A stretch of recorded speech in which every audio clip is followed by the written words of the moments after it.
వీళ్ళేమో లేదు సుధీర్ గారు చెప్పారని ఇక్కడ వద్దాం అంటున్నారు. లేదు ఇద్దరు డాక్టర్లేమో అలా చెప్పారు. అసలు ప్లాస్మా థెరపీ అనేదే లేదు. సర్జరీయే దీనికి మార్గం అంటున్నారు. మీరు సమాధానం ఖచ్చితంగా చెప్పాల్సింది. ఇది చాలా మందికి ఇలా జరుగుతుంది. అంటే మీరు ఎప్పుడన్నా చూడండి, కొత్తగా సమాజంలోకి ఒక మార్పు వచ్చిందనుకో, దానికి అడ్డంకులు ఉంటాయి.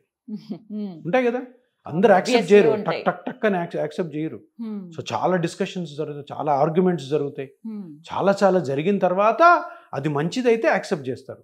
ఇక్కడ ఏం జరిగిందంటే 2017లో నేను ఎప్పుడైతే ఇది స్టార్ట్ చేశానో, స్టార్టింగ్ డే 1 నుంచి కూడా మనకు అడ్డంకులు. ఏం అడ్డంకులు?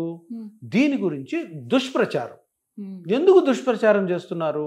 ఎవరు దుష్ప్రచారం చేస్తున్నారు? ఇప్పుడు మీరు అన్నారు కదా, ఎవరో పేషెంట్ నా దగ్గరికి వచ్చి నమ్మకంతో నా మాట విని నమ్మి సర్లే సెకండ్ ఒపీనియన్ దగ్గరికి వెళ్ళి, సెకండ్ ఒపీనియన్ డాక్టర్ ఎవరైతే మాట్లాడారో ఆ డాక్టర్ వద్దు అన్నప్పుడు అందరికీ కూడా ఒక విషయం అర్థం అవ్వాలి. ఏంటంటే ఆ డాక్టర్ ఎవరు?